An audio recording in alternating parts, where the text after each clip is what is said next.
질문 원하시면 언제든지 제가 이제 끝나고 나서도 계속 질문에 응답을 해드리겠습니다.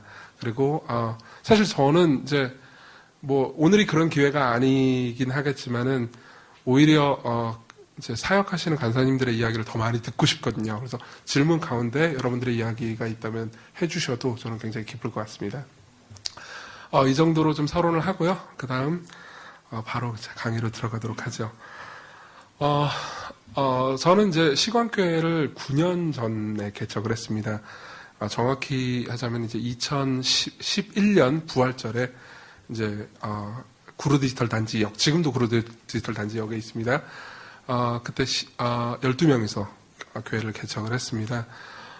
그리고 지금까지 왔죠.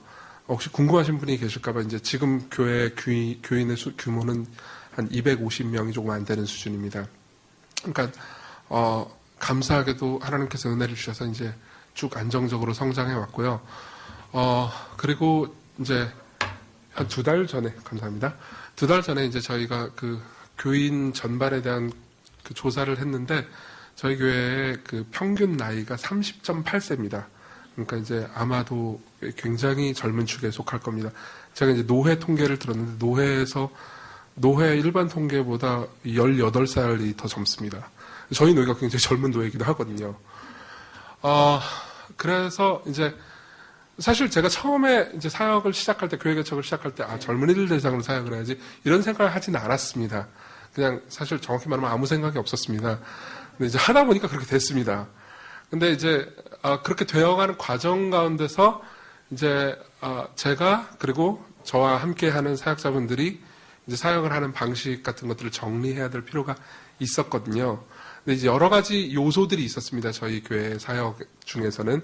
근데 그 중에서 가장 중요한 요소 중에 하나가, 우리 교회는 주로 변증적으로 사역한다라는 거였어요. 이거는 이제 저희 교회 사역자를 뿐만 아니라, 처음 개척했을 때부터 지금까지 온 모든 이 교인들이 좀 동의하는 거였습니다. 그래서 이 변증적인 요소가 우리한테 어떤 영향을 미쳤는지, 그리고, 그게 이제 실제로 사람들을 대할 때, 믿는 사람들은 믿지 않는 사람이든 어떤 방식으로 이제 우리 교회에 영향을 미쳤는지를 좀 심각하게 그리고 깊이 있게 연구를 한 적이 있었습니다. 아마 작년 말부터 올해 초까지였던 것 같습니다. 그리고 이 여러분들이 가지고 있는 강의하는 그 결과물이고요.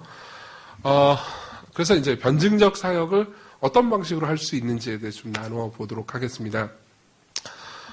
저한테 있어서 변증적 사역의 가장 중요한 점은 이거였습니다.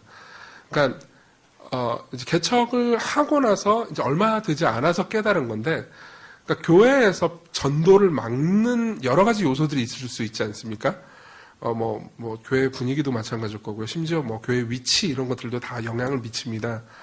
근데 이제 그러니까 전도를 막는 가장 큰 영향이 제 설교라는 걸 알게 됐습니다. 물론 여기 계신 분들은 이제 주일날 교회 사역에서 설교를 하시는 분들이 그렇게 많지는 않을 것 같습니다. 그렇지만, 캠퍼스 내에서 이제 소모임 같은 것들을 하실 때 메시지를 전하실 거고요. 그리고 개인적으로 메시지를 전하는 것도 결국은 같다고 볼 수 있습니다. 왜 제가 이제 제 설교가 전도를 막는 가장 큰 장애물이라고 생각을 했냐면요. 기본적으로 이제 설교자가 있고요. 그리고 설교 듣는 사람들이 있습니다. 그러면 설교자는 듣는 청중을 어떤 사람인지 생각을 하면서 이제 설교를 하잖아요. 근데 설교자의 정신 안에는, 그러니까 이걸 누구한테 전하느냐에 대한 이야기가 그런 대상에 대한 생각이 꽉 차 있고, 그리고 그 대상을 염두에 두고 이제 본문 분석을 하고 적용을 해 나갑니다.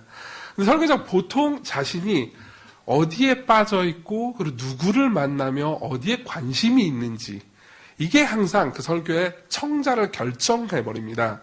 예컨대 제가 그러니까 평상시에 정치에 관심이 많은 사람이라고 합시다. 그래서 정치 돌아가는 게 어떻고, 야당과 여당이 어떻게 움직이고 있고, 이런 거에 대해서 늘 관심이 있잖아요. 그러면 자연스럽게 나도 모르게 설교를 할 때도 정치인들한테 하고 싶은 말을 해버립니다.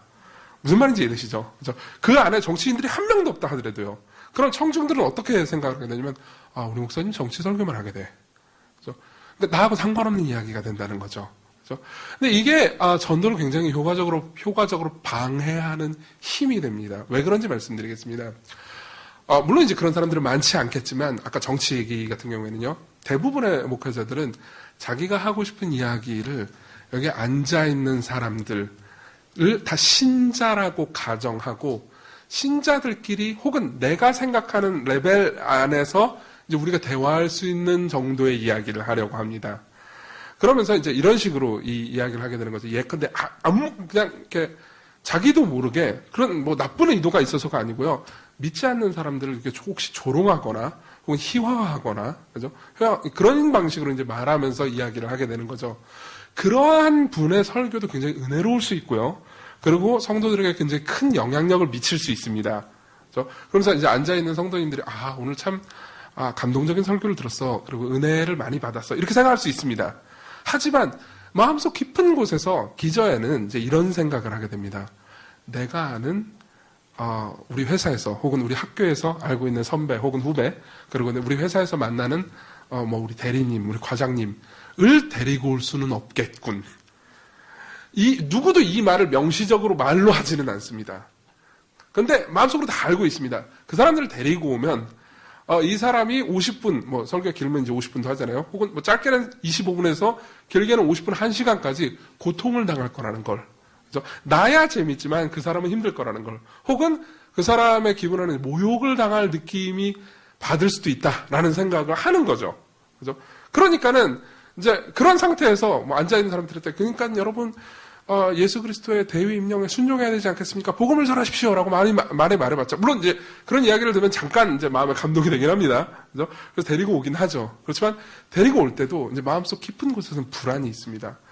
이 친구가 복음을 들을 수 있을까? 혹은 목사님의 설교 때문에 이 사람이 마음에 상처를 받진 않을까라는 불안 가운데 데려오게 되죠. 그러면 교회 생활 자체가 굉장히 불행해지지 않겠습니까? 그걸 이제 깨달은 거는, 목회한 지 얼마 안 된 이 상황이었습니다. 그러니까, 이제 서서히 깨달아갔죠. 그러니까 성도들이 초기에 저희 되게 개척했을 때 행복했었어요. 되게 좋았는데, 이제 전도에 있어서는, 물론 이렇게 압박을 하거나 하진 않았지만, 모두 다 소극적이었거든요. 근데 이제 알고 보니까 이제 그 원인이 저한테 있었더라고요. 근데 이제 이런 상황에서, 그러니까, 복음을 전하는 사람이, 앉아있는 회중 중에서 실제로 그 사람이 없다 하더라도요, 회의론자라든가 무신론자라든가 혹은 굉장히 적대적인 마음을 가지고 있는 청중이 있다라는 걸 가정하고 말하기 시작하면 이야기가 달라집니다. 실제로 앉아있는 사람은 전부 다 아주 헌신적인 그리스도인일 수도 있습니다. 그렇지만 앉아있는 사람 중에서 회의론자가 있다고 가정하는 겁니다. 실제로 제가 지금 죄송합니다.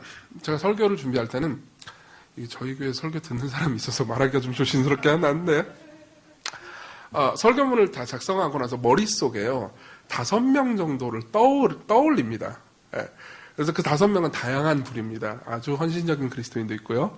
그리고 요즘 고난에 빠져 있는 사람도 있고요. 그리고 요즘 삶의 문제에 있어서 지혜가 필요한 사람도 있고요. 그리고 회의론자도 있고요.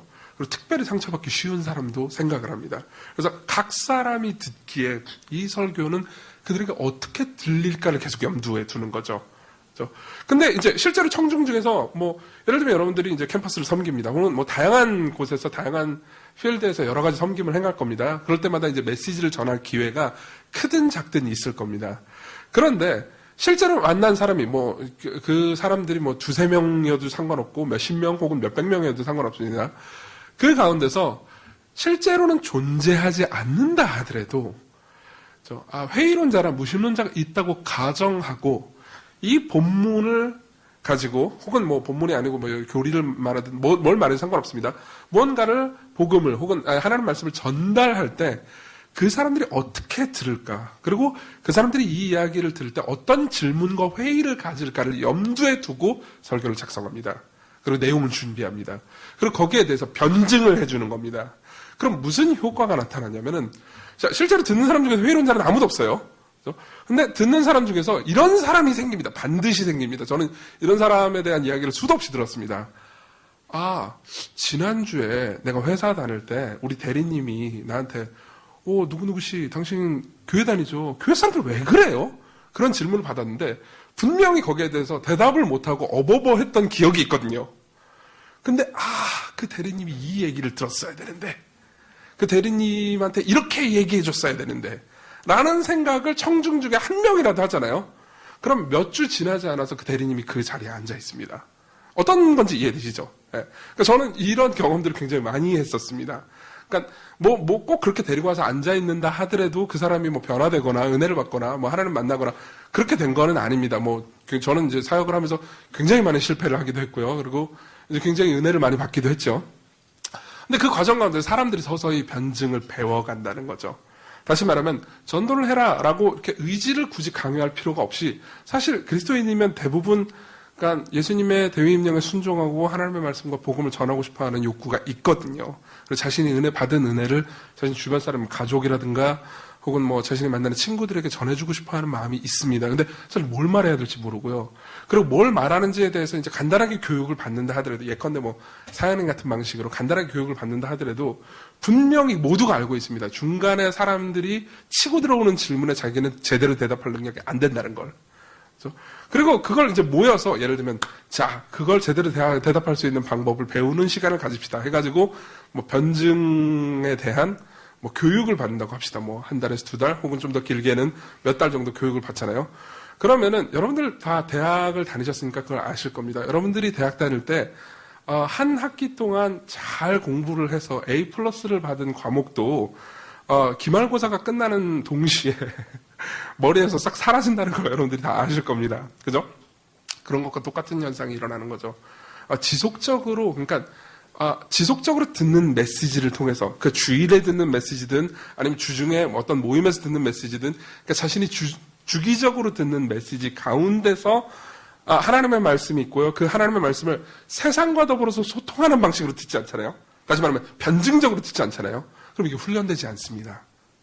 그래서 저는 변증적으로 복음을 전하는 것이 변증 전략이라고 굉장히 제목이 멋있는데 어쨌든 간에 변증적으로 복음을 전하는 것이 21세기뿐만 아니라 1세기부터 지금까지 계속해서 하나님께서 쓰셨던 방법일 뿐만 아니라 하나님의 백성들이 그리고 하나님의 사역자들이 계속해서 써오면서 교회를 성장시킨 방법이라고 믿습니다.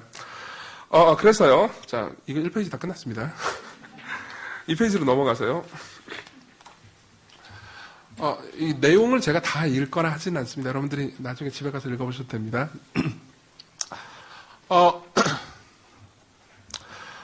그러면 이제 지금 어떻게 대화를 해야 될 것이냐, 어떻게 혹은 이제 설교를 하든 혹은 개인적으로 대화를 하든 어떻게 그럼 우리는 변증을 할 것이냐, 이런 문제로 좀 넘어가 보도록 하겠습니다. 이걸 이해하기 위해서는 지금 우리가 살고 있는 시대 혹은 그리고 그 시대의 정신 그리고 특별히 이제 이 학원을 장악하고 있는 시대의 정신이 어떤 건지에 대해서 간단하게 좀 이해를 해야 될 것 같습니다. 여러분들이 분명히 이제 포스트 모던이라는 단어에 대해서는 아마 많이 들으셨을 뿐만 아니라 익숙하신 분도 계실 거고요.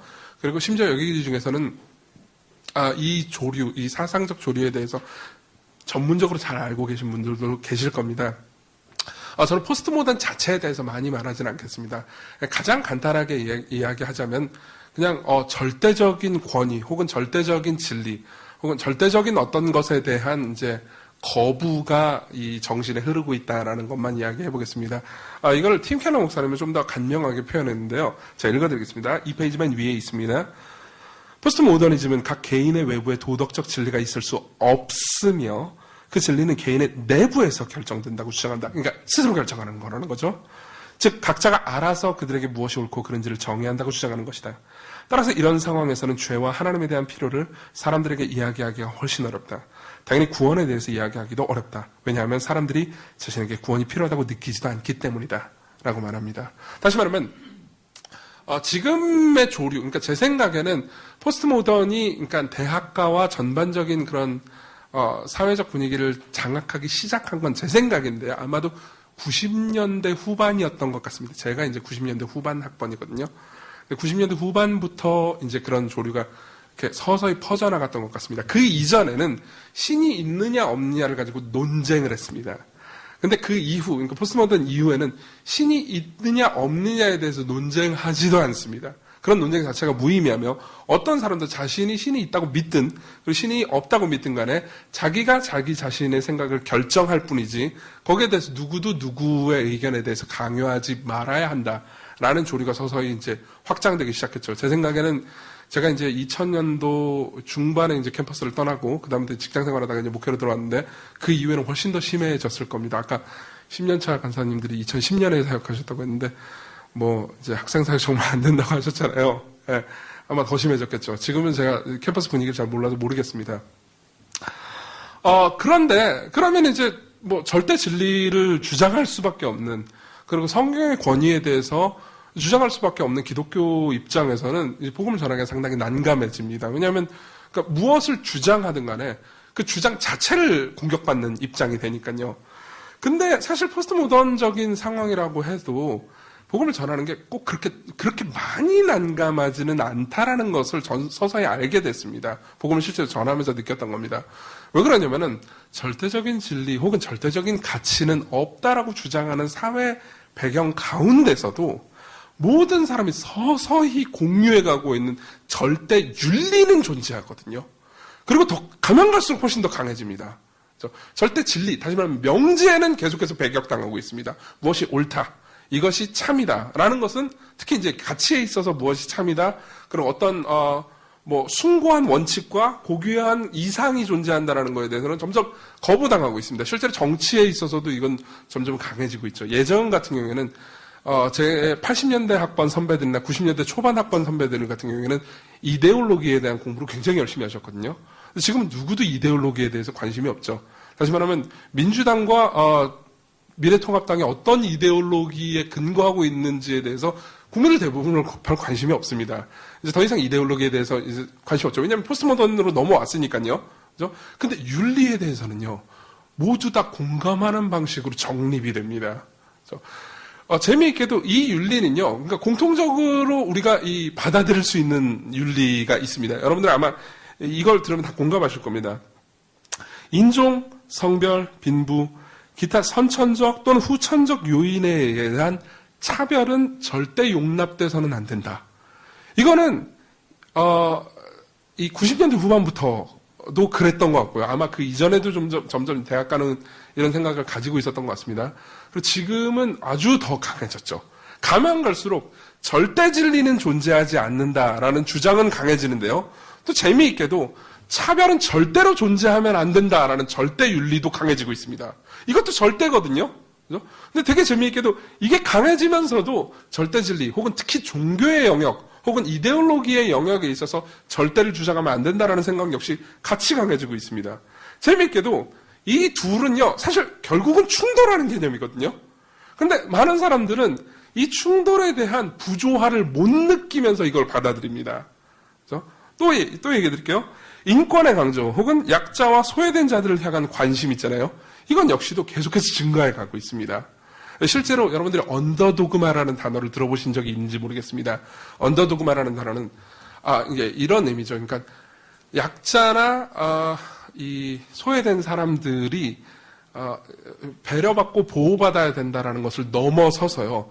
이들이 절대적으로 옳다. 그러니까 도덕적 윤리적으로도 옳다까지 가는 이제 사상입니다. 사실 이 언더도그마라는 단어는 이제 멸칭인데, 그러니까 이제 공격하기 위해서 만든 말이죠. 예수쟁이 같이요. 그런데도 불구하고 사실 이제 언더도그마가 광범위하게 받아들여질 정도로 약자나 소외된 자들을 돌봐야 된다는 생각은 훨씬 더 강해져 가고 있는 거죠. 그죠? 그리고 또 하나는 이제 강압과 폭력에 대한 거부입니다. 절대로 특별히 종교와 이데올로기를 절대로 강요해서는 안 된다. 강요뿐만 아니라 거기에 대해서 설명조차도 일종의 폭력이다라고 생각하는 것이 올라가고 있습니다. 이러한 것들은 여러분들이 캠퍼스에서 더 많이 느낄 겁니다. 특히 이제 대학 교수님들 사이에서는 이러한 사상이 전반적으로 특히 인문학 쪽의 대학 교수님 같은 경우에는 전반적으로 이러한 사상에 대한 동의가 있는 것 같습니다. 예, 실제로 정치적으로 보수적이신 분이든 진보적인 분이든 모두가 공유하는 정도의 사상인 것 같습니다. 그리고 우리는 바로 여기서 기회를 잡을 수가 있습니다. 왜 이게 기회인지 알려드릴게요. 이 모든 이 개념들 있잖아요. 이 절대윤리의 내용들 있지 않습니까? 이 내용들의 근원과 기원이 다 기독교이기 때문입니다. 기독교라고 확신하셔도 좋습니다. 실제로 예를 몇 가지 들겠습니다. 모든 인간이 평등하다라는 사상 있잖아요. 1세기엔 존재하지 않았습니다. 아예 존재하지 않았습니다. 1세기에 나중에 여러분들이 이 책을 한번 읽어보시면 좋겠습니다. 기독교의 발흥이라는 로드니 스타크라는 사회학자가 쓴 책입니다. 좋은 씨앗에 나왔고요. 굉장히 이 전반적인 1세기 상황 내에서 기독교가 어떻게 폭발적으로 성장했는지를 잘 보여주는 책이거든요. 거기 보면요. 남녀가 기독교 이전에 로마의 남녀가 얼마나 이 불평등한지에 대해서 굉장히 섬세하게 그려내고 있습니다. 그 가장 강력한 증거 중에 하나는 기독교 이전에, 그러니까 기독교인 외의 로마 내에서의 그 성비 있잖아요. 성비가 1.4대 1이었습니다. 남자가 40% 더 많았다는 거예요. 이거는요, 여성을 의도적으로 산하 제한을 하지 않고서는 거의 생길 수 없는 겁니다. 왜 그러냐면 여자아이는 종종 여자아이가 태어나잖아요. 그러면 뭐 여자아이가 태어났네 그러면서 죽이는 것이 일반화되어 있기 때문입니다. 그게 사법적으로 그 범죄가 아니었습니다. 예. 그리고 당연히 여성은 남성보다 훨씬 더 뭐라고 해야 될까요? 그러니까 법적으로나 윤리적으로 대우받지 못했죠. 브라이언 티어니라는 그 역사학자가 있는데요. 브라이언 티어니라는 역사학자는 이 과정 가운데서 중세를 지나면서 어떻게 남녀의 인권이 비슷해져 가면서 그리고 남녀가 동등하게 취급받는지에 대한 역사학적으로 아주 섬세한 연구를 해냅니다. 그리고 그 연구의 결과는 뭐냐면은 남녀가 동등하다라고 사람들이 인식하면서 그 인식이 받아들여지게 된 결정적인 뭐라고 해야 될까, 가르침은 종교개혁 때 일어났다고 주장합니다. 예. 그 루터와 칼뱅의 가르침이었죠. 특히 칼뱅의 가르침이 주요했습니다. 왜냐하면 칼뱅은 창세기의 말씀을 통해서 하나님께서 남자뿐만 아니라 여자도 하나님의 형상으로 지으셨고, 따라서 당연히 남녀 모두가 평등하게 받아들여야 된다는 것에 대해서 굉장히 강력하게 주장했거든요. 이것은 이 목회자들에게만 영향을 미친 게 아니었습니다. 당대의 철학자들이라든가 법학자들에게도 굉장히 큰 영향을 미쳤죠. 그래서 브라이언 티어니뿐만 아니라 존 위티라는, 이분은 제 기억이 맞다면 아마 예일대학교의 법학자일 겁니다. 법철학 교수인데 이분이 쓴 책도 국내에 나온 게 있습니다. 자유와 인권의 역사라는 제목일 겁니다. 아마 한거 제목이 존 위티, IVP에서 나왔습니다. 조이에서 내주세요. 이분의 책을 보면은 어떻게 종교개혁이, 그리고 기독교가 그러니까 인권 혹은 자유라는 개념을 굉장히 이제 증진시켰고, 그리고 그 개념을 널리 보편적으로 받아들여지게 했는가에 대한 굉장히 섬세한 연구가 있죠. 그리고 하나만 더 얘기하겠습니다. 사람 이야기가 너무 많이 나와가지고 지루하실 수 있는데 하나만 더 이야기해 드릴게요. 레리 시덴톱이라는 분이 있습니다. 레리 시덴톱, 옥스퍼드의 정치 철학자입니다. 이 사람은 자유라는 개념 있잖아요. 그러니까 모두가 우리는, 그러니까 기본적으로 민주주의의 바탕 이면에는 자유가 존재하잖아요. 그죠? 자유라는 개념이 사도 바울에게로부터 나왔다라는 걸 굉장히 설득력 있게 논쟁을 합니다. 그래서 사도 바울이 이제 갈라디아서나 로마서에서 말하는 여러 가지 개념들, 특히 칭의라는 사도 바울의 가르침 있잖아요. 이 가르침이 어떻게 모든 사람이 동등할 뿐만 아니라 모든 사람이 자유로운 주체로서 스스로 자기의 생각을 결정할 수 있는지에 대해서 광범위한 사람들의 합의를 이끌어낸 원동력이었다고 얘기합니다. 사도 바울의 가르침이요. 사도 바울뿐만 아니라 사도 바울 이후의 모든 기독교 역사들을 이렇게 쭉 보면서, 지금까지 제가 언급한 사람들은 다 기독교인들이 아닙니다. 기독교인들이 아니고 그냥 정치 철학자라든가 법 철학자라든가 역사학자들이에요. 이 사람들이, 그러니까 왜 사람들은 자유라는 개념을 모두가 보편적으로 받아들이게 되었는가? 그죠? 평등이라는 개념을 모두가 보편적으로 받아들이게 되었는가? 또는 약자들을 돌봐야 된다는 개념을 모두가 보편적으로 받아들이겠는가? 이것을 연구하다 보니까 기독교의 그 기원이 있다는 것을 알게 됐다는 거죠. 실제로 우리는 이것을 강력하게 주장할 수 있습니다. 예를 한번 들어보죠. 이 밑으로 쭉 내려가면요. 내가 믿기로, 이 부분 보이시나요? 인용문입니다. 이 인용문은 그 캐나다의 이분이 아마도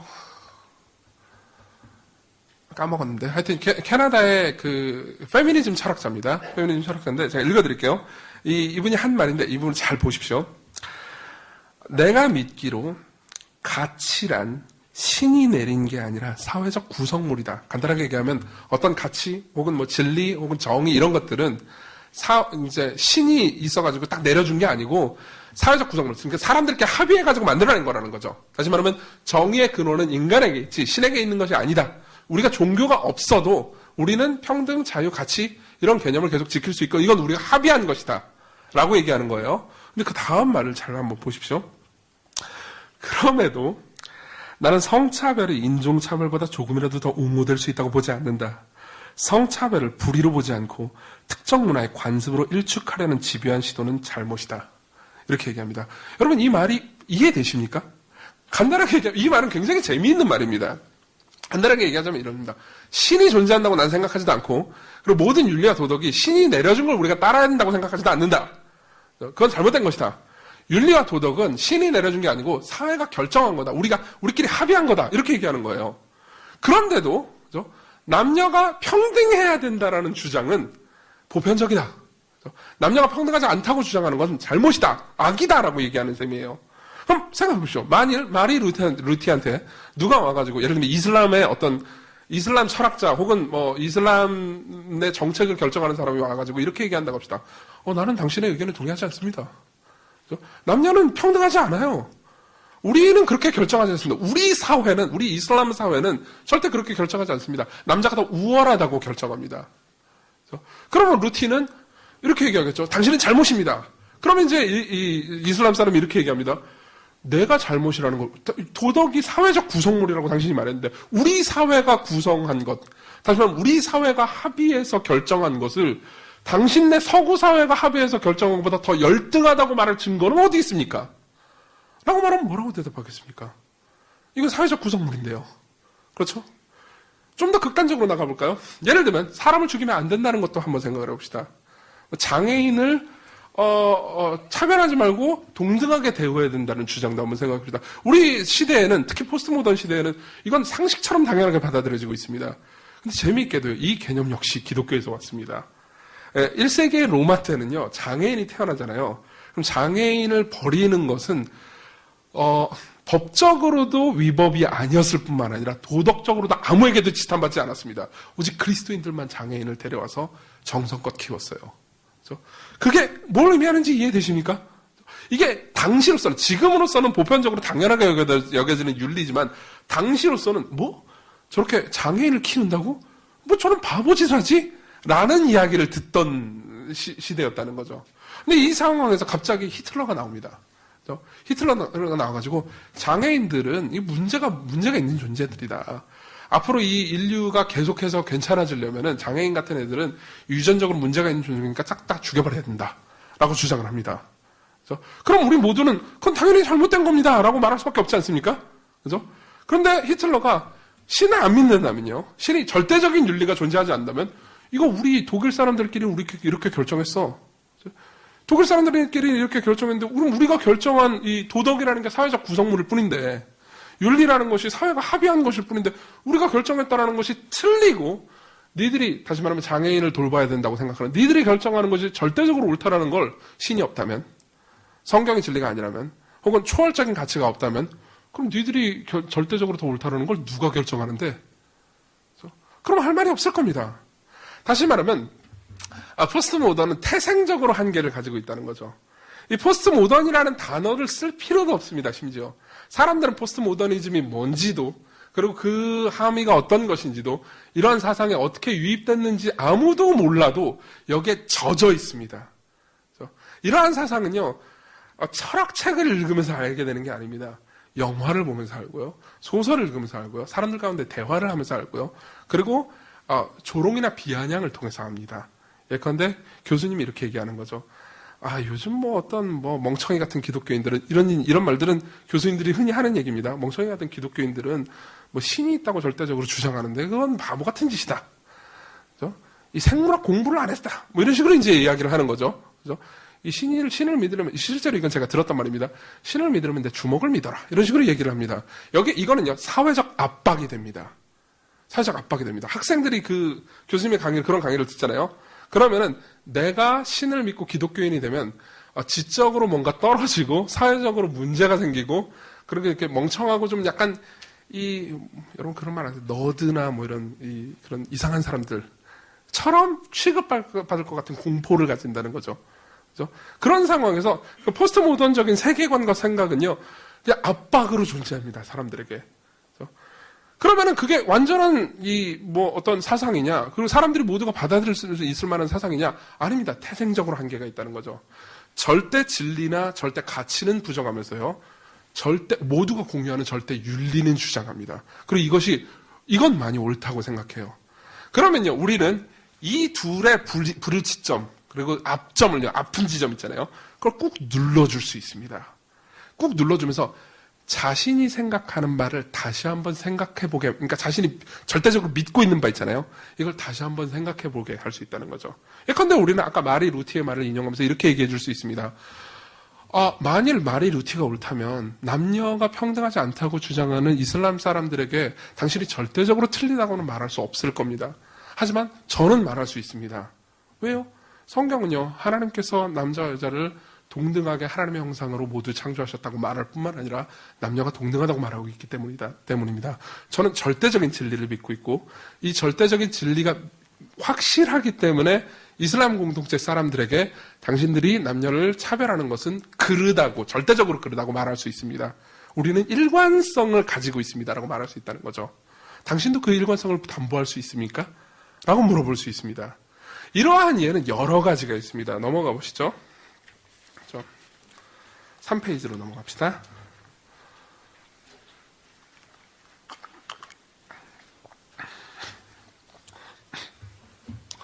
빈부 문제에 관한 관점은 넘어가겠습니다. 이건 그냥 읽어보셔도 아는데, 이건 그냥 팀 캐러 목사님 말을 인용한 겁니다. 넘어가겠습니다. 간단하게 설명만 할게요. 약자를 돕고 가난한 사람들에게 복지를 행해야 된다는 것 있잖아요. 이것도 포스트 모던 사회에 널리 받아들여질 뿐만 아니라 모두가 동의하는 이론이잖아요. 그죠? 사실 이것도 결국은 기독교에서 나온 겁니다. 그죠? 근데 이것도 결국은 이제 절대 진리가 있다, 절대적인 가치가 있다라는 것을 인정하지 않잖아요. 그럼 왜 그래야 하느냐라는 대답에 답해줄 수 없게 된다는 이야기입니다. 나중에 읽어보십시오. 자, 밑으로 넘어가겠습니다. 최후 심판과 지옥에 관한 도전이죠. 자, 이건 좀 설명을 해드리겠습니다. 포스트 모던 사회에서 가장 심하게 공격받고 있는 기독교의 교리 중에 하나는 최후 심판과 지옥, 그러니까 하나님의 진노라는 성경의 가르침이죠. 실제로 이 문제에 대한 도전은 굉장히 심각하고요. 그리고 이제 이 기독교인들 중에서도 아마 여기도 그런 분들이 계실 수도 있을 거라고 생각합니다. 그러니까 이 문제에 대해서, 그러니까 최후 심판 혹은 지옥에 대해서 기독교 내부에서 교리를 수정해야 한다고 주장하는 사람들도 있기 마련입니다. 저는 그런 분들이 그러니까 무조건 나쁘고 정통 기독교에 대한 도전이니까 당신은 이단이다 이렇게 말하고 싶지 않습니다. 왜냐하면은 어쨌든 세속 사회에서 소통하고자 하는 의지가 거기 있으니까요. 근데 우리가 성경 전체에 대한 권위를 분명하게 인정한다면은, 그리고 성경 전체에서 예수께서 하신 말씀들을 그러니까 있는 그대로 받아들이면서 사람들에게 전해주려고 한다면은 최후 심판이나 지옥에 관한 기독교 교리를 피하기는 어렵습니다. 왜냐하면 지옥에 대해서 가장 많이 말씀하신 분은 예수님이었기 때문이죠. 그러면은 이 문제에 대해서 우리는 어떻게 변증해야 될까요? 의외로 이 부분은 아까 제가 얘기했던 앞점 있잖아요. 그죠? 이 둘의 정신분열, 이 앞점 부분을 꾹 눌러줌으로써 해결을 할 수가 있습니다. 예컨대 하나님께서 우리가 저지른 죄에 대해서 하나님께서 분노하시고, 그리고 우리가 저지른 죄에 대해서 하나님께서 분노하셔서 결국 지옥으로 보내신다는 것을 깡그리 다 거부한다고 합시다.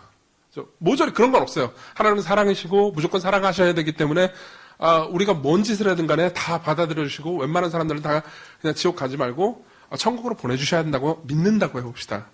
그러면요, 이러한 지금 제가 인용하려는 물음에 대해서 그러니까 정직하게 답하기 어려워지게 됩니다. 지금 제가 인용할 말, 여기 써놓은 말은요, 이 세월호, 아마 제 기억에 아마 2년 전일 겁니다. 2년 전에 이 세월호 기억 예배 때 어떤 이제 세월호 유족분 한 분이 이 예배 때 중간에 이제 연설을 하신 내용입니다. 이분은 종교인이 아닙니다. 근데 이 하나님 말씀, 이제 성경 말씀 하나를 읽고요. 그리고 나서 굉장히 흥미로운 말을 합니다. 제가 읽어드릴게요. 기독교인이 아닌 상준 엄마는 이날 예배에서 읽은 성경 구절이 마음에 와닿았다고 말했다. 시편 9장 13절부터 20절이었다. 제가 기독교인이 아니라 깊은 뜻을 모르지만 두 가지 문장이 눈에 들어왔어요. 주님 일어나십시오. 저 이방 나라들을 심판하십시오. 하나님이라면 참사의 주범들을 가만히 보고 있으면 안 되잖아요. 떨쳐 일어나서 심판해야 하잖아요. 사람이라면 응당 죄책감을 느끼고 부끄러워할 줄 알아야 해요.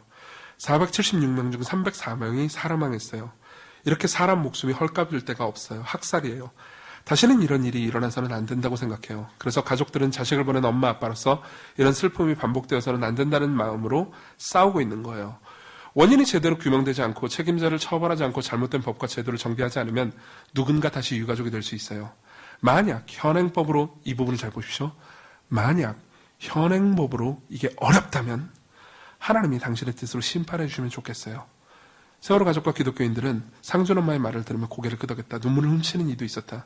상준 엄마는 예배를 시작할 때 부른 찬송가 가사가 귀에 맴돈다고 말했다. 그 이유는 나중에 읽어보십시오. 자, 보십시오. 여기서 우리는 앞점, 다시 말하면 이 아픈 지점, 포스트 모던 사회가 모두가 공유하는 아픈 지점을 눌러줄 수 있습니다. 이분의 말을 어떻게 평가하든 그건 상관없습니다. 우리가 모두 동의하는 지점이 하나 있죠. 그렇죠? 자식을 잃어버린 사람의 고통, 그죠? 그리고 거기에 대한 억울함을 무언가 해결해 줬으면 좋겠다는 것, 마음. 그렇죠? 그리고 현행 법으로는 사람들이 겪는 억울함을 다 해결할 수는 없다라는 확신, 맞죠? 그죠? 그렇기 때문에 마지막 날 심판이 없잖아요. 그러면 억울함은 계속 남을 거라는 것. 그죠? 사람들은 마지막 날 심판이라든가 혹은 지옥이라는 개념이 불쾌하게 여겨지기 때문에 그 개념을 일반적으로 거부합니다. 그렇죠? 근데 많이 생각해 보십시오. 지옥도 없어요. 심판도 없습니다. 하나님은 사랑이시기 때문에 그냥 뭔 일을 했든 그냥 무조건 다 받아줍니다. 그러면 누가 손해를 보는지 아십니까? 약자들 뿐입니다. 약자들만 최고로 손해를 봅니다. 이 땅에서요, 강하게 태어났고요. 그리고 많은 돈과, 아버지가 너무너무 부자고, 그리고 너무너무 힘이 강하고, 정치적으로든 권력으로든 너무 강해가지고, 나쁜 짓을 많이 했는데도 불구하고 별로 처벌받지 않은 사람이 있습니다. 그리고 삶을 살면서 너무너무 소위 부모님이 잘못 만나가지고 너무너무 가혹하고 고통스러운 환경을 살았고, 딱히 잘못을 하지 않았는데도 불구하고 억울한 삶을 살다가 고통스럽게 죽은 사람이 있다고 합시다. 근데 심판이 없어요. 그럼 누가 손해죠? 누가 이득이죠? 하나님이 계시지 않고요. 마지막 날 심판도 없고요. 지옥도 없고요. 처벌도 없고 정의를 바로 세우는 것도 없습니다. 그러한 진리는요. 그러한 교리는요. 그러한 주장은요. 결국은 약자를 억울하게 만들 뿐이죠. 여기서 충돌이 생깁니다. 약자를 높여야 합니다. 약자들에게도 소망이 있는 소식은 우리가 계속 들어야 한다고 생각합니다. 근데 심판은 없는 거예요. 그죠? 다시 말하면 정의를 향한 갈망과요, 약자들을 돌보자 하는 갈망이요, 충돌하게 되는 거죠. 그렇죠? 잔인하게 많은 사람들을 학살한 사람이 최후 심판이 없잖아요. 그럼 결국은 그들에게 대한 죄를 물을 수가 없기 때문에 오히려 포스트 모던 사회의 사람들이 가장 간절하게 바라는 것, 정의와 공평을 결국은 실현할 수 없게 되고 사람들은 그 소망을 가질 수가 없게 되는 겁니다. 그렇죠? 그럼 우리는, 기독교인들은 이렇게 말할 수 있습니다. 우리는 가능하다고요. 우리는 가능하다고. 어차피 우리는 다 알고 있다고요. 지상에서 억울한 사람들의 이 억울한 울음소리가 끝날 날이 없다라는 것. 우린 다 동의하고 있습니다. 이건 누구나 동의하는 거니까요. 그리고 세상의 정의를 많이 바로 세우려고 노력을 해도 정의를 바로 세우기 위해서 권력을 잡은 사람들조차도 타락한다라는 것. 그렇기 때문에 완전한 정의를 우리가 볼 수는 없다는 것. 하지만 하나님이 계시고요. 그분이 모든 것을 다 알고 계실 뿐만 아니라 완전한 정의를 실현시킬 날이 반드시 온다라는 것. 그리고 그 처벌이 마지막 날 심판이라는 것을 이야기하잖아요. 그럼 우리는 사람들에게 소망을 줄 수 있습니다. 사실 저는 이 이야기를 이제 우리 교회에서 여러 번 했고요. 그리고 실제로 이제 개인적으로 이제 신방과 상담을 하면서 이 이야기를 여러 번 했는데 제가 이 이야기를 굉장히 많이 들었습니다. 자기가 목사님으로부터 들은 이야기 중에서 가장 자기 마음에 위로가 됐던 이야기가 하나님의 진노와 심판에 관한 이야기였다고요. 예. 그러면 또 다른 면들도 있죠. 그죠? 하나님의 진노와 심판은 우리를 두렵게도 하죠. 그죠? 그건 어떻게 처리할까요? 우리는 답을 다 알고 있습니다. 그리스도의 십자가죠. 그죠? 그분이 그 진노와 저주를 다 받으셨습니다. 그분이 공의로운 하나님의 심판을 받으셨습니다. 그렇기 때문에 그분 안에 있는 사람은 자신의 죄를 용서받을 수 있고요. 다시 말하면 사랑과 은혜를 받을 수 있고요. 그리고 자신이 저질렀던 죄에 대해서 그리스도께서 심판을 받으셨기 때문에 정의가 바로 세워지는 것도 볼 수가 있는 거죠. 그렇죠? 자, 이 이야기는 뭐 할 게 더 많지만 여기서 넘어가겠습니다. 저는 앞점을 이야기한 걸로 충분하다고 생각합니다. 그 다음 예를 하나만 더 들겠습니다. 밑에 보면 유물론적, 무신론적 세계관입니다. 자, 이건 역시 사람들이 일반적으로 가지고 있는 소망 혹은 가치, 그리고 사람들이 믿고 있는 바와 충돌되는 대표적인 예 중에 하나입니다. 많은 사람들은 이제 인간이 일종의 기계일 뿐이고, 그리고 인간이 가지고 있는 온갖 감정이라든가 혹은 정신적 고양감, 그리고 종교인들이 가지고 있는 뭐 이렇게 충만한 기쁨들 있잖아요. 그런 것들도 전부 다 뭐 뇌에서 뭐 도파민이 올라오고 뭐가 어떻게 해가지고 그냥 나타나는 현상일 뿐이지 실제로 영혼의 존재라든가 신이 존재한다. 그리고 사후세계가 존재한다라는 거에 대한 증거가 아니라고 말합니다. 많은 사람들이 실제로 그렇게 믿고 있어요. 근데 놀랍게도요, 재미있게도 사람들은요, 굉장히 사후세계와 죽음 이후의 만남, 그리고 초월에 대한 감각이라든가 소망이 더 깊어지고 있습니다. 그걸 가장 잘 나타내주는 예시 중에 하나가, 이제 유시민 작가님이라고 불러야겠죠? 작가가 이제 이 노회찬 전 의원이 죽음을 맞았을 때 했던 추도사에서 잘 나타나 있습니다. 여러분들이 이 두 사람에 대해서 어떻게 평가하든, 그리고 듣는 사람들이 어떻게 평가하든 그건 아무런 상관없습니다. 왜냐하면 여기서는 이 충돌을 잘 보여주는 예가 될 뿐이니까요. 보십시오. 읽어드리겠습니다. 저는 사실 이걸 읽으면서 개인적으로는 이제 이 정치인으로서의 평가와 상관없이 노회찬이라는 사람을 좋아했기 때문에 이거 들으면서 굉장히 눈물을 흘렸던 기억이 납니다. 제가 읽어드릴게요. 다음 생에서 또 만나요. 우리에게 다음 생이란 없다. 저는 이렇게 생각하면서 살아왔습니다. 다음 생이란 없죠. 왜냐하면 유시민 작가는 무신론자니까요. 그리고 그러니까 물질이 전부다라고 생각하는 분이니까요. 지금도 그렇다고 믿습니다. 근데 잘 보십시오. 그러나 다음 생이 또 있으면 좋겠습니다. 그때 만나는 세상이 더 정의롭고 더 평화로운 것이면 좋겠습니다. 그래서 누구나 온전하게 자기 자신에게 행복한 삶을 살아도 되면 좋겠습니다. 회찬이 형, 늘 형으로 여겼지만 단 한 번도 형이라고 불러보지는 못했습니다. 오늘 처음으로 불러볼게요. 형, 다음 생에는 좀 더 좋은 곳에서 태어나세요. 더 자주 멋지게 첼로를 켜고 더 아름다운 글을 더 많이 쓰고 김지선님을 아내분이시죠? 또 만나서 더 크고 더 깊은 사랑을 나누세요. 그리고 가끔씩은 물 맑은 호수로 저와 단둘이 낚시를 가기로 해요. 회찬이 형, 완벽한 사람이어서가 아니고 좋은 사람이어서 형을 좋아했어요. 자, 굉장히 감동적인 글 아닙니까? 근데 이 감동적인 글을 읽을 때, 들을 때요. 믿는 사람들이든 믿지 않는 사람들이든 어떤 마음속 깊은 곳에서 절망적인 부조화를 느낄 수밖에 없습니다. 이 이야기가 너무 아름다운 이야기예요. 그렇죠? 더 자주 멋지게 첼로를 켜고 더 아름다운 글을 더 많이 쓰고 김지선님을 또 만나서 더 크고 더 깊은 사랑을 나누고 가끔씩 물 맑은 호수로 단둘이 낚시를 가는 것. 더 이상 불이나 고통이나 괴로움이 없는 세상에서 안식과 만족과 그리고 다시 재회를 누린다는 것. 너무나 아름다운 그림 아닙니까? 재미있게도요. 이 소망은요. 없는 사람이 존재하지 않습니다. 단 한 명도요. 평상시에 나는 사후의 세계에 대해서 별 관심이 없어요 라고 생각하는 사람도요. 자기 주변에 사랑하는 사람을 잃게 되잖아요. 그러면은 그 사람이 무신론자든 뭐든 상관없습니다. 이 욕망과 소망으로 용솟음칩니다. 이 욕망과 소망 때문에 거의 정신을 차릴 수 없을 지경까지 몰려갑니다. 근데 재미있는 건 뭐냐면은 자신이 확실히 믿고 있는 교리와 무신론이라는 교리요.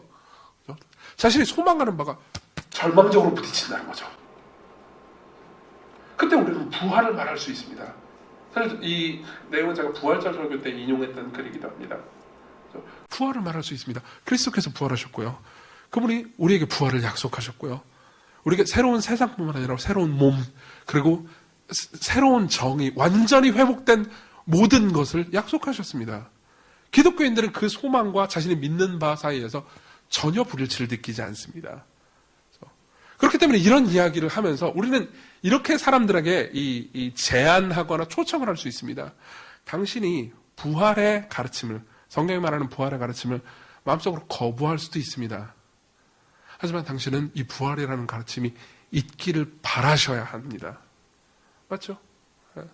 실제로 제가 전도할 때 이 이야기를 했을 때 정말 많은 사람들이 자기가 그동안 믿고 있던 무신론을 재고해 보겠다라는 이야기를 굉장히 많이 들었습니다.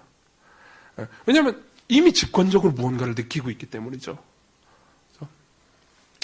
이게 우리가 이제 제가 예를 3개밖에 안 들었습니다. 3개밖에 안 들었는데 사실 예를 더 들 수 있는데 덜 들으면 아마 못 끝나겠죠. 이걸 좀 더 깊이 공부하고 싶으시면 여러 책들을 제가 소개해드리도록 하겠습니다. 끝나고 질문하시면 제가 소개해드릴게요. 이런 방식으로 우리는 계속해서 대화할 수 있습니다. 그리고 여러분들의 가르침 혹은 개인 전도 혹은 뭐 설교를 하시는 분이라면 설교 전반에 이걸 녹여내실 수 있습니다. 그때 많은 사람들이 공감하고 여러 가지 이야기를 해줄 수 있겠죠. 그렇죠? 자, 그러면 이제 그걸로 끝이냐? 그렇지 않습니다. 그걸 더 넘어서서요. 이제 변증뿐만 아니라 변증을 복음 전도로 이끌어올 수 있습니다. 그래서 이건 더 좋은 전략입니다. 사실 2000년 내내 그리스도인들이 해왔던 전략이죠. 이 예수 그리스도와 그분이 하신 일, 다시 말하면 복음 자체를 변증 전략으로 써먹을 수 있습니다. 어떤 건지 이야기를 해드릴게요. 예컨대 이런 겁니다. 하나님이 계시다면 보여줘봐라. 그죠? 이 말은 여러분들이 전도를 많이 해보셨다면 많이 해보셨겠죠. 그죠? 아주 지겹게 들었던 얘기일 겁니다. 그리고 여기에 대해서 수많은 변증 전략이 있습니다. 예컨대 토마스 아퀴나스는 아주 방대한 분량으로 이 신존재 증명 같은 것들을 해냈죠. 그리고 이렇게 해가지고 상대방에게 설명해 줄 수 있는 것도 좋은 변증 전략 중에 하나입니다. 다만 이 변증 전략에는 굉장히 많은 뭐라고 해야 될까, 어려움이 따릅니다. 첫 번째로는 보통 여러분들이 변증에 관한 책을 좀 읽어보셨는지 모르겠지만 이런 종류의 변증에 관한 책들은 굉장히 어렵습니다. 예, 그래서 일단 내가 이해하기 힘듭니다. 그죠? 그리고 더 큰 난관이 있는데 내가 이해하기 힘들면 듣는 사람 얼마나 더 이해하기 힘들겠습니까? 맞죠? 예. 그리고 이해하면은 어떻게 되냐면 그런데요? 이렇게 돼버립니다. 그렇죠? 그렇기 때문에 실제로 물론 그런 변증을 공부하는 것이 무의미하다고 얘기하는 건 절대 아닙니다. 여러분들이 깊이 공부해 보면서 좀 더 쉬운 언어로 표현해 줄 수 있다면 더 좋을 겁니다. 하지만 좀 더 쉬운 방법이 있습니다. 예수 그리스도와 그분이 하신 일을 그냥 변증 전략으로 드러내 버리는 거죠. 예컨대 우리는 이렇게 말할 수 있습니다. 하나님이 있다면 보여줘봐요. 그렇죠? 거기에 대해서 우리는 이렇게 말합니다. 다른 어떤 종교도 실제로 당신의 질문에 답해준 종교는 존재하지 않습니다. 하지만 기독교는 답했습니다. 하나님이 보여지는 방식으로 오셨기 때문이죠. 그렇죠? 네. 하나님이 사람이 되셨습니다. 예수 그리스도가 하나님입니다. 그럼 많은 사람들은 이렇게 질문할 겁니다. 그 사람은 옛날에 있었던, 어떤 사람이 이렇게 얘기하기도 하겠죠. 그 사람이 존재했는지 안 존재했는지 어떻게 합니까? 이렇게 얘기할 수 있습니다. 그러면은 여러분 더 쉽게 답할 수 있죠. 여러분 당신은 세종대왕이 존재했던가를 믿을 수 있습니까? 이렇게 물어볼 수 있습니다. 그래서 사람들은 모든 걸 과학적으로 대답해 주기를 바라지만 실제로 역사는 과학적인 방식으로 입증되는 게 아닙니다. 기록에 의해서 입증되죠. 그리고 아주 이 어리석은 역사가도 예수 그리스도라는 사람의 존재 자체를 부인하지는 않습니다.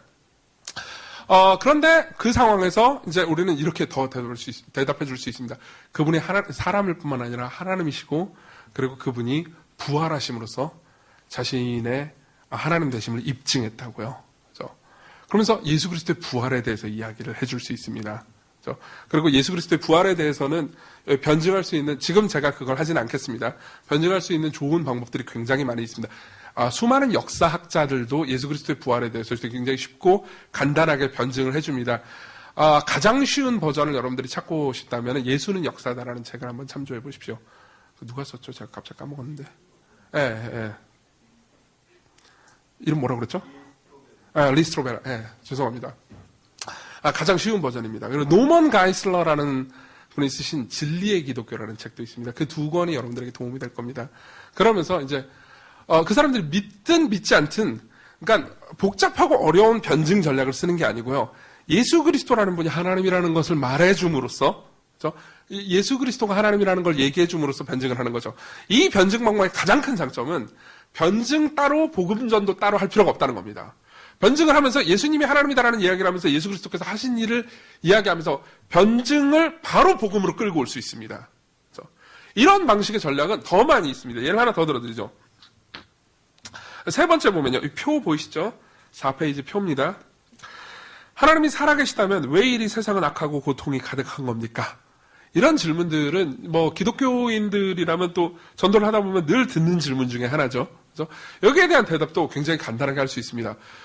이거에 대한 하나님이 살아계시다면 왜 세상은 악하고 고통스러운가에 대한 이 문제를 연구하는 전문적 학문이 있습니다. 그걸 신정론이라고 부릅니다. 여기에 관심 있으신 분들은 또 읽어보시면 좋겠습니다. 여러 가지 책들이 있습니다. 근데 이 신정론 역시 신존재 증명만큼이나 복잡하고 어렵습니다. 그리고 신정론으로 답하는 것의 가장 큰 약점은 교단마다 그리고 그리스도인들마다 신정론의 여러 모델들이 있거든요. 근데 서로 사마띠 아니해서 합의된 답이 없습니다. 교단별로 우리는 이런 신정론을 주장합니다. 이런 게 없어요. 그렇기 때문에 신정론으로 답하면은 읽고 이해하는 사람도 힘들고 듣는 사람은 더 힘들고 그리고 합의된 답도 없습니다. 그렇죠? 이렇기 때문에 오히려 이렇게 얘기할 수 있습니다. 다시 복음으로 끌고 가는 거죠. 사람들의 질문을. 거기에 대한, 그러니까 성경에서 명료하게 가르쳐주는 답은 없습니다. 실제로 없습니다. 예를 좀 들어보죠. 여러분들 욥기를 읽어보면 어느 정도 이해하실 수 있을 겁니다. 욥기를 보면요, 욥이 왜 고통받았는지 우리는 알죠. 그렇죠? 욥기를 읽으니까요. 근데 욥은 끝까지 모릅니다. 하나님께서 욥에게 욥이 왜 고통받았는지 끝까지 안 알려주셨어요. 마찬가지로 성경은요, 우리가 왜 고통당하는지 마지막 이유까지 명료하게 알려주지는 않습니다. 그렇죠? 그렇기 때문에 성경적으로 딱 떨어지는 명료한 대답이 없다면 거기에 대해서 직접적으로 답을 하기보다는 오히려 돌려서 답할 수 있습니다. 예수님과 그분이 하신 일로 답하는 거죠. 예를 들면 우리는 이렇게 대답할 수 있습니다. 여기에 대해서는 여러 가지 대답이 있을 수 있고, 그리고 그 대답에 대해서는 이제 당신이 신앙을 가지게 되면 차차 이해해가면서 알 수 있을 겁니다. 하지만 무엇이 답이 아닌지는 확실히 지금 말씀드릴 수 있습니다. 무엇이 답이 아니죠? 하나님이 우리를 안 사랑해서 이건 답이 아닙니다.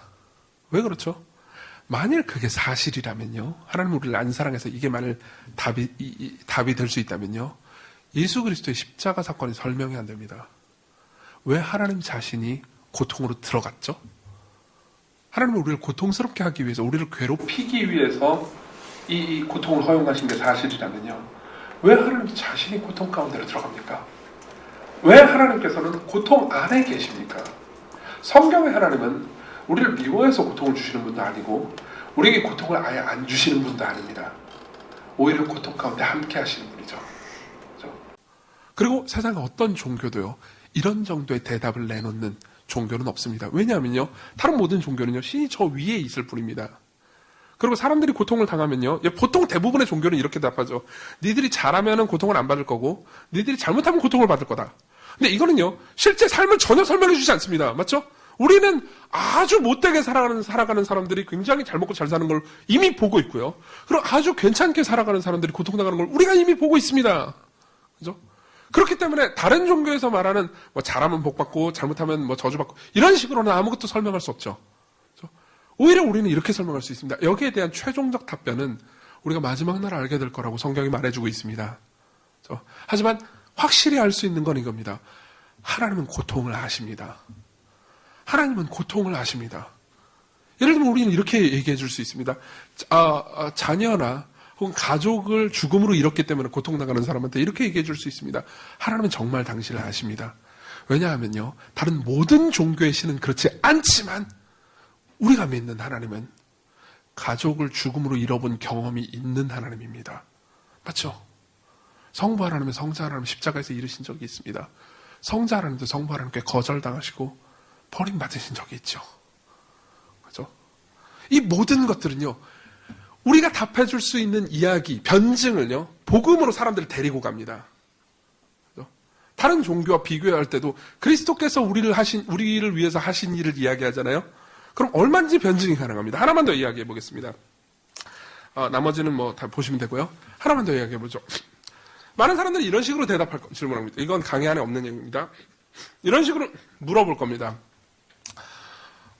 잠깐만요. 저 아직 시간이 있나요? 네.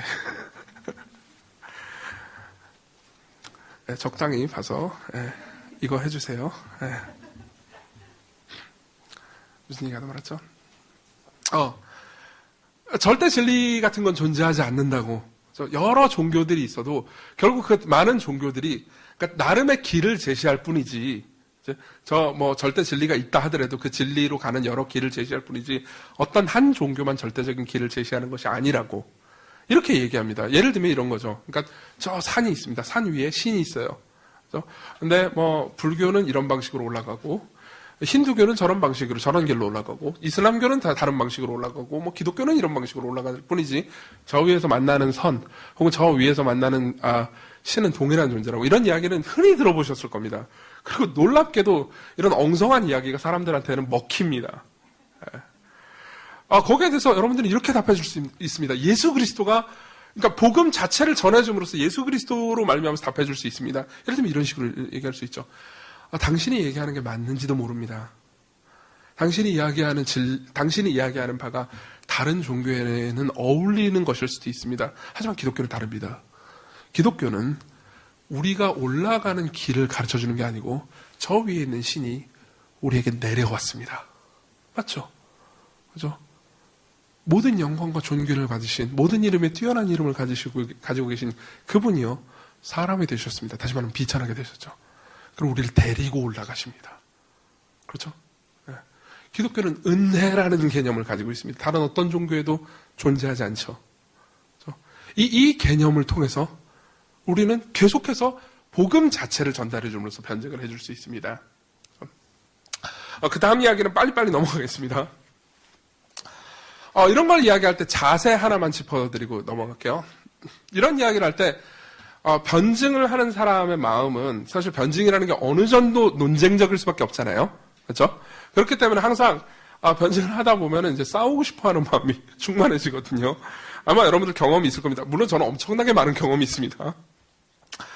분명히 논쟁은 이겼는데 다음 주에 안 나와요. 그럼 제가 진 거죠. 몇 가지 이야기를 하겠습니다. 상대를 이해하면서 진리를 총체적으로 전해 주십시오.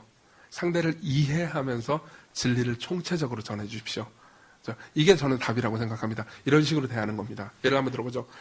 실제로 제가 이제 예전에 어떤 청년 하나를 전도할 때였습니다. 물론 이제 제가 그 친구가 회심하는 데까지 이르도록 도와주지를 못했지만 그 친구가 굉장히 의미 있는 대화를 많이 나누었습니다. 그분은 이제 커밍아웃한 게이였습니다.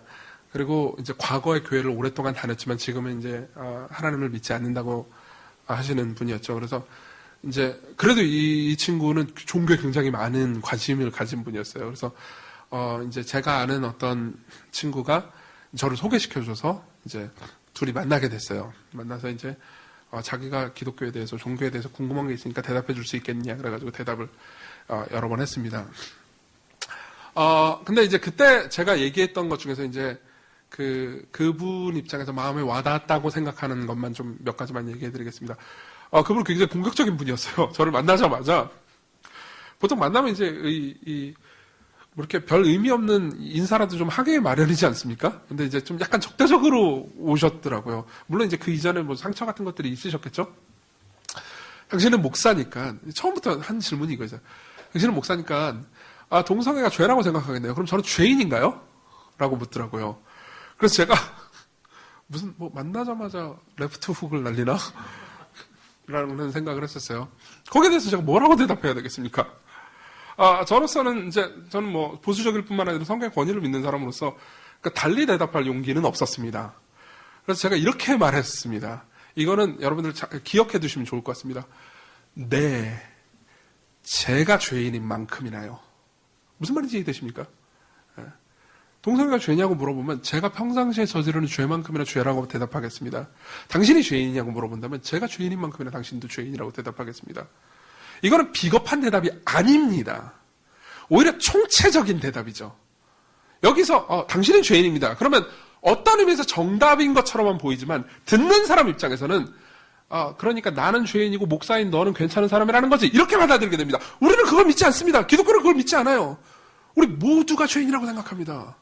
그리고 우리 모두가 은혜 받을 자격이 없지만 은혜 받았다고 말하죠. 그렇죠? 그래서 이제 약간 그분은 좀 약간 충격을 받은 듯 했습니다. 그래서 좀 더 호의적인 얘기로 이제 이야기를 했죠. 그러면서 동성애 왜 죄냐, 뭐 아무리 성경이 어쩌고저쩌고 성경에 레위기 있는 것도 다 지키냐, 뭐 뻔한 레퍼토리가 계속 됐었어요. 얘기를 하다가 제가 이제 이런 이야기를 했었습니다. 이것도 기억해 놓으시면 되게 좋겠습니다. 솔직히 툭 까놓고 얘기하겠다. 제가 했던 얘기입니다. 툭 까놓고 얘기하겠다. 솔직히 말하면 나도 동성애가 죄가 아니라고 말하고 싶어 미치겠다. 왜냐면 지금 사회에서 동성애가 죄라고 말하면 사회에서 나를 어떻게 보는지도 내가 뻔히 알 뿐만 아니라 심지어 동료 그리스도인들 중에서도 동성애가 죄라고 내가 생각하는 것을 꼴통이라고 생각하는 사람들이 있다. 그렇기 때문에 나도 빡세다. 솔직히 까놓고 보면 나라고 꼴통 무슨 뭐 사이코 취급 받고 싶겠냐. 근데 나는 어쨌든 이 책에 매여 있는 사람이다. 그렇기 때문에 내가 무엇이 옳은지 그리고 무엇이 그른지 결정할 권한이 없다. 이 책이 권한에 있다. 재밌는 게 뭔지 아십니까? 이 이야기는요. 동성애가 죄가 아니라고 주장하는 신학자에게도 똑같이 발견됩니다. 루크 티모시 존슨이라는 신약학자가 있습니다. 이분은 동성애가 죄가 아닐 뿐더러 기독교가 동성애를 용인해야 된다고 주장하시는 분입니다. 근데 이분도요, 이런 이야기를 한 적이 있습니다. 신약 성경과 구약 성경을 정확하게 살펴본다면 신약 성경과 구약 성경은 의심할 여지 없이 동성애를 죄라고 정죄한다. 이렇게 얘기해요. 하지만 이제 우리는 지금 시대를 살아가는 사람으로서 뭐 신약 성경, 구약 성경에 있는 내용들을 다 믿으면 안 된다. 이런 식으로 논지가 넘어가긴 해요. 그래서 어쨌든 이 이야기는 그분은 그러니까 무엇이 선이고 무엇이 악인지를 스스로 결정할 권한이 있다고 생각하는 것 같습니다. 근데 저한테는 그런 권한이 없습니다. 저한테는 그런 권한이 없습니다. 이거는 그러니까 복음에 젖은 사람으로서 복음을 이해한 사람으로서 상대방에게 내가 우월하고 너는 낮은 존재고 내가 너에게 가르칠 테니까 너는 배우고 무릎을 꿇어라가 아니라는 것을 말해줍니다. 이해되십니까? 나도 당신과 똑같은 죄인입니다. 나한테는 권한이 없습니다. 나는 내가 알고 있는 걸 전할 뿐입니다. 그리고 내가 은혜를 받은 것, 내가 누렸던 기쁨을 당신 역시 누릴 수 있다고 생각하고 당신 역시 누리기를 바랍니다. 이해하십니까? 이게 변증에 임하는 사람의 자세입니다. 그리고 이 자세는요, 내용을 올바르게 전달할 뿐만 아니라 내용에 담긴 정신 역시 올바르게 전달합니다. 왜냐하면 복음을 믿고 은혜 받은 사람은요, 더 우월한 사람이 아닙니다. 똑같이 죄인들인데 은혜 받은 사람일 뿐이죠. 사랑받은 사람일 뿐입니다. 그럼 내가 더 우월하다고는 생각과 그리고 내가 이기려는 마음과 자세로 이걸 대한다면요, 우리는 사실 복음을 내용상으로 옳게 전하지만 자세상으로 잘못되게 전할 수도 있는 거죠. 마지막으로 하나만 얘기하고 끝내겠습니다. 저는 여러분들이 저도 계속 그러기를 원하고요. 모두가 복음 그 자체에 집중할 수 있다면 그것이 가장 훌륭한 변증일 거라고 생각을 합니다. 성경은 우리가 어떻게 살아야 하는지, 어떻게 살지 말아야 하는지를 가르쳐 줍니다. 근데 성경이 가르쳐 주는 것은 그것뿐만이 아닙니다. 성경은 우리가 행해야 할 것만 가르쳐 주는 것이 아니고 하나님께서 우리를 위해서 행하신 일을 가르쳐 줍니다. 정말 많은 사람들은요, 여러분들이 캠퍼스에서 느낄 겁니다. 교회 강단에서, 그리고 개인적인 삶에서요, 그리스도인들을 만날 때, 그리고 기독교 설교자와 기독교인들로서 말하는 사람들을 만날 때요, 우리가 어떻게 살아야 하고 어떻게 살지 말아야 되는지에 대해서는 굉장히 많이 듣습니다. 많은 사람들은 설교의 정의가 그거라고 생각합니다. 예를 들면 누가 옆에서 막 잔소리할 때, 야, 너 나한테 설교하냐? 이렇게 말하잖아요. 그럼 뭘 의미하죠? 설교라는 것은 기본적으로 잔소리고 무엇을 해야 되며 무엇을 하지 말아야 되는지에 대한 이야기라고 생각하기 때문입니다. 설교는 그렇지 않아요. 복음은요, 하나님께서 그리스도 안에서 우리를 위해서 하신 이야기입니다. 그렇죠? 그리고 그 이야기의 바탕 위에서 우리가 어떻게 살아야 되는지에 대한 이야기죠. 예를 들면 어떤 사람은 이렇게 생각할 수도 있을 겁니다. 신명기 28장에 보면요, 말씀에 순종할 때 우리가 받는 복과요, 말씀에 불순종할 때 우리가 받는 저주에 대해서 이야기해 주죠. 그렇죠? 그래서 순종하면 뭐 들어가도 복을 받고 나가도 복을 받고 뭐 떡반죽 끓고 광주리가 복을 받고, 그리고 불순종하면 뭐 모두 저주받고 모두 저주받고 이렇게 나오죠. 많은 사람들이 이 이야기를 보면서 그냥 성경이 이런 이야기라고 생각합니다. 하나님께 순종하면 복을 받고 불순종하면 저주를 받는 거구나. 그러니까 순종해라, 불순종하지 마라, 이런 이야기구나라고 생각합니다.